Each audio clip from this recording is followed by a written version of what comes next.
அன்பான நேயர்களே, இன்று நாம் சுத்த சாதகத்தின் 80வது பாடலை பார்க்க இருக்கின்றோம். அகவிருள் மாயை கன்மம் இம்மூன்றும் அகற்றிய சுத்த அங்கமாக்கி தக நிறுத்துதல் கை அதாம் அப்பால் தம் உயிர் ஆகியே நிகழும் சுகசிவ உதயமாகுதல் ஆயன் சொற்றிடும் தீக்கையின் அர்த்தமாம் செகமதில் அவையிற் பாவனை கடந்து செய்தங்கு நிறுத்த வல்லவராய். இந்த பாடல் எந்த நிலையிலே பேசப்பட்டிருக்கிறது என்று சொன்னால், இது ஜீவன் முக்தர்களுடைய அவர்களுடைய வல்லமையும் அவர்களுடைய தன்மையும் விலக்கி கொண்டு வருகின்ற பொழுது, சென்ற பாடலிலே 3 மலங்களும் ஒருங்கே அறுத்தவராய் என்று கூறியிருந்தார். அந்த 3 மலங்களும் எப்படி அறுக்கின்றார் என்றால், 3 மலங்களும் அற வேண்டுமானால் தீக்கை பெற வேண்டும் என்று சொல்லுவார்கள். ஆக அந்த தீக்கை பெற்றால்தான் 3 மலங்களும் அறும். அவ்வளவு தீக்கை என்பது இவர்கள் எப்படி செயல்படுத்துகிறது, இவர்களுள்ளே எப்படி செயல்படுகிறது அல்லது இவர்களுடைய செயல்பாட்டிலே எப்படி அமைகிறது என்றால், அந்த தீக்கையினுடைய அர்த்தம் தீ ப்ளஸ் கை. கை என்றால் என்ன அர்த்தம், தீக்கை என்றால் சரியான அர்த்தம் எது, அந்த அடிப்படையிலே இவர்கள் எப்படி மும்மலங்களும் அற்ற நிலையிலே இந்த இருக்கின்றார்கள் என்பதை விளக்கும் வகையிலே இந்த பாடல் அமைந்திருக்கிறது. சரி, பாடலுக்குள் செல்வோம். அகவிருள் மாயை கன்மம் இம்மூன்றும் அகற்றிய சுத்த அங்கமாக்கி. ஆக நான் யார் என்கின்ற ஒரு கேள்வியை எழுப்புகின்ற பொழுது, நமக்கு அல்லது நம்முடைய உயிருக்கு கன்மமாகிய செயல் ஏதோ ஒன்று சிந்தித்து கொண்டு ஏதோ ஒரு செயலை செய்து கொண்டிருக்கின்றது.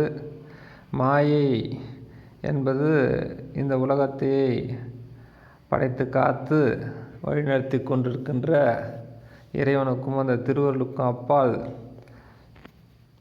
தான் சுதந்திரமாக இருக்கின்றோம் என்கின்ற அந்த நிலை ஆகிய இந்த 3 மலங்களும் அகற்றி சுத்த அங்கமாக்கி, அதாவது தான் அந்த சிவத்தினுடைய ஒரு அங்கம், அவர் ஆட்டுவிக்கின்றபடி நான் ஆடுகின்ற ஒரு கருவிதான் என்கின்ற அந்த நிலையை விசாரத்தின் மூலியமாக அடைந்து,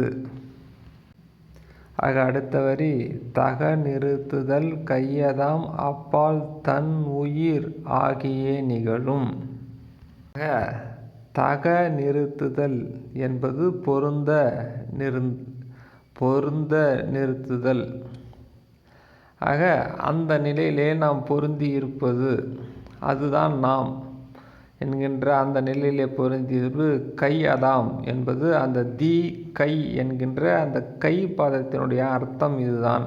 ஆக நாம் அந்த சிவத்தினால் அல்லது திருவருளினால் ஆட்டி படைக்கக்கூடியவர்கள் என்கின்ற அந்த நிலையிலே நிற்பதுதான் கை என்கின்ற பதத்தின் அர்த்தம். அடுத்தது தீயினுடைய அடுத்து விளக்குவார். சரி, அந்த வரியினுடைய பிற்பகுதியை பார்ப்போம்.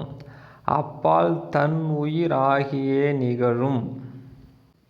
அதாவது அந்த மாதிரி, அதாவது கை என்கின்ற பதத்துக்கு ஒத்ததாக நாம் இருக்கின்ற பொழுது அப்பால் தன் உயிர் ஆகியே நிகழும் என்பது சரி, தன்னுடைய உயிர் அதற்கு அப்பால் எந்த மாதிரியான நிலையில் இருக்கும் அல்லது தன்னை இயக்கக்கூடிய அந்த திருவருள் எந்த மாதிரி நிகழும், எந்த மாதிரி அது நமக்கு அனுபவப்படும் என்று கேட்டால், 3வது வரியிலே சொல்கின்றார். சுக சிவ உதயமாகுதல் ஆயன் சொற்றிடும் தீக்கையின் அர்த்தமாம். ஆக நாம் அந்த சிவத்தினுடைய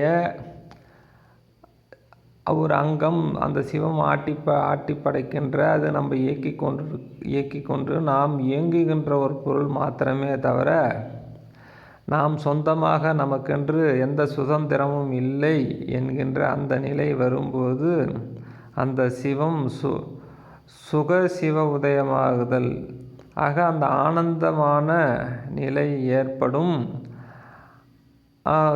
சுக சிவ உதயமாகுதல் ஆயங் என்றால் இயற்கை தானாகவே அந்த சுகோதயம் ஏற்படும் அல்லது அந்த ஆனந்த சுக ஆனந்த நிலை ஏற்படும் என்றும் அதுக்கடுத்தது சொற்றிடும் தீக்கையின் அர்த்தமாம். சொற்றிடும் என்றால் திருத்தி கூறுதலாக மிகச்சரியாக கூறுதல் என்று தீக்கையின் அர்த்தம்.